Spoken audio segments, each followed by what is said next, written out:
So part of that is understanding what do you want, what do you actually need, and how is that going to give you a successful outcome for an implementation.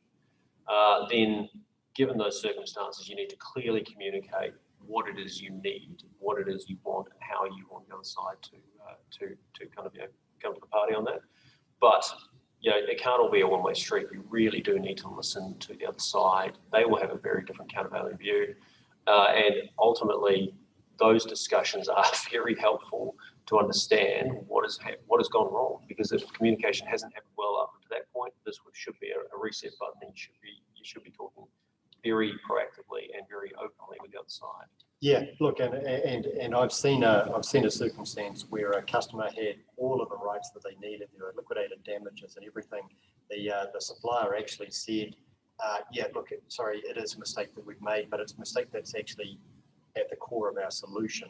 So yes, you can kind of pursue us for your liquidated damages, but the reality is that we've got the same problem in a lot of different countries, and unfortunately, your liquidated damages are much smaller than the ones we're facing elsewhere. So we're going to have to commit our resource elsewhere." So they could, and the liquidated damages weren't really the answer for the customer. So it's then at that point about not giving up your rights in relation to it. It's about, okay, let's park that to one side, make sure we don't compromise that. But what can we achieve? What can we achieve given that you're trying to solve this problem in the US and the UK and Japan at the same time? What can we achieve?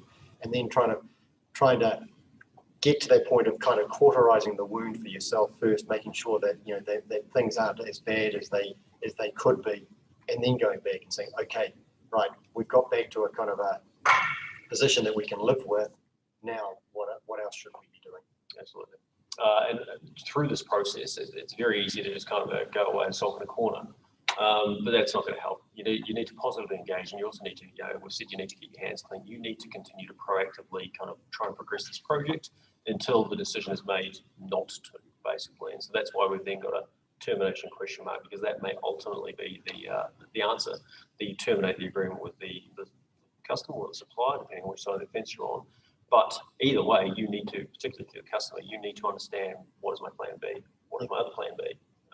And how do I get the result that I need? And it's those things that you then need to kind of think about before you negotiate a resolution. So with the last bullet point we've got there is preserving your dispute assets. That is ensuring that you have access to your documents, all those sorts of things. Because, like I say, if you're a supplier, a number of these projects will be delivered, and the kind of the main communication tool might be Jira or Slack or something like that, which you will no longer have control over after the project ends, and effectively the customer just discontinues their access. So you need to think about that.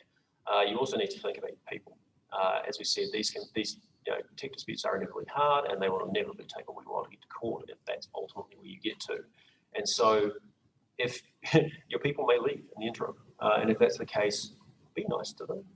Make sure they're not a disaffected leaver, because that is going to be unhelpful for you in the long run. Yeah, look, and I also look at, preserve your dispute assets as part of what I was talking about before, which is as you're trying to get through this to the point of cauterizing the wound, getting this back to a point of where you can actually still coexist and achieve at least some of the outcome.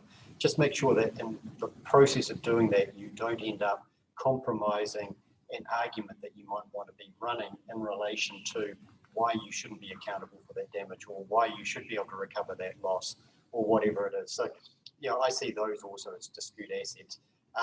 And that is that really fine line that you have to walk between looking like you're just, setting the other side up for a large claim, but at the same time knowing that you need to get this solution implemented in some way so that your business can continue to operate, and it's getting that balance right. Yeah, and there will be a natural tipping point, I think, at some stage when you start then setting yourself up for a claim, when you've kind of almost basically given up on that after hopefully having a decent crack.